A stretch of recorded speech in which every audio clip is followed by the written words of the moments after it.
There were contrasting takes on whether that display is a meaningful first step towards denuclearization. Some experts fear it is designed with an ulterior motive, expressing concerns over inspection and verification steps. Jung-hee sheds light on how some North Korean watchers view this development.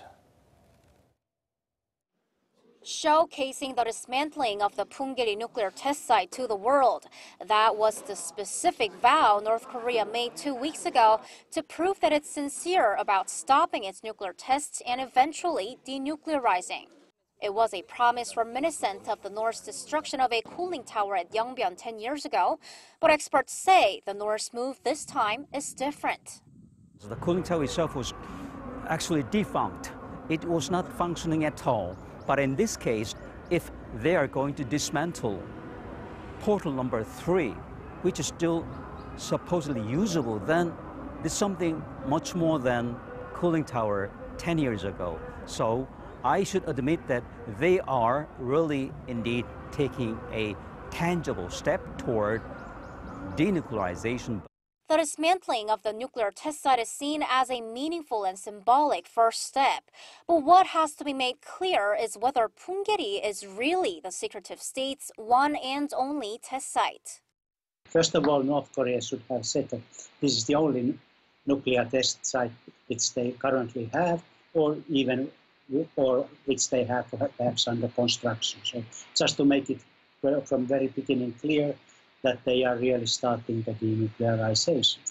In a deviation from its initial plan, the North did not invite international experts to the site. Pyongyang may not have wanted it to appear as if an actual inspection had started, when the real game, the summit with Washington, has not yet been played.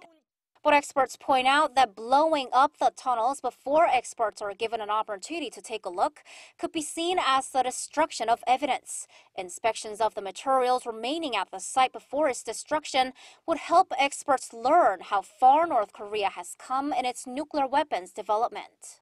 If I were to be there right now, then I'll be looking into really port number 2, actually, which is also called Northern Portal or North Gate, and that's the one that has been home to probably 5 consecutive nuclear tests so far.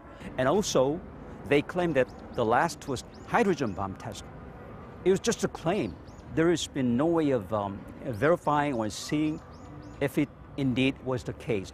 With less than 3 weeks to go until the Pyongyang-Washington summit, pundits agree that North Korea being transparent is crucial. The key to complete denuclearization is an inspection and verification process that involves international experts and access to the North's nuclear-related facilities and its scientists.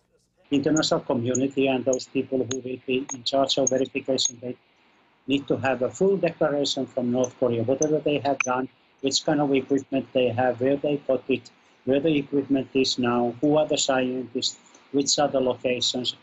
And this includes then North Korea, they have to preserve all the documentation for the examination.